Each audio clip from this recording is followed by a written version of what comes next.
लेकिन उसे ये नहीं पता है कि उसने गलत समय पर गुल्ली को फोन लगाया है, क्योंकि अभी इविल नन गुल्ली को ही ढूंढ रही है और अगर वो गुल्ली के फोन के बजने की आवाज सुन लेगी तो फिर वो गुल्ली को मार डालेगी।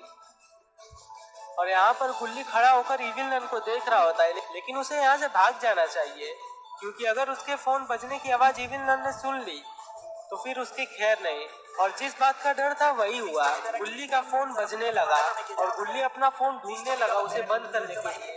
लेकिन अब इसका कोई फायदा नहीं, क्योंकि अब शायद इविल नन ने गुल्ली के फोन की आवाज सुन ली है और फिर इविल नन तुरंत गुल्ली की तरफ मुड़ती है और अब गुल्ली इविल नन के ठीक सामने खड़ा है। लगता है अब इविल नन उसी आदमी की तरह गुल्ली की भी सारी हड्डियां तोड़ देगी।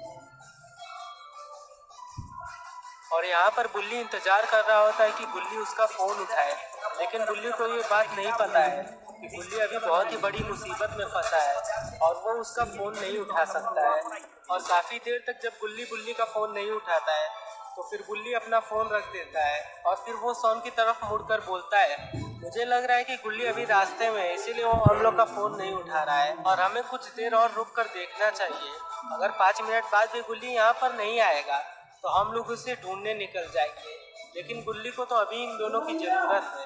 गुल्ली यहाँ पर काफी सहमा हुआ है क्योंकि उसके सामने इविल नन है और फिर इविल नन अपने हथौड़े से जोर से गुल्ली के ऊपर हमला करती है और इविल नन के एक वार में ही गुल्ली ढेर हो जाता है।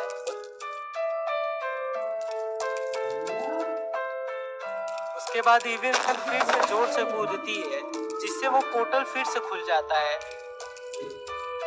और गुल्ली उस पोर्टल के अंदर चला जाता है। लेकिन इस बार इविल नन भी गुल्ली के साथ चली जाती है।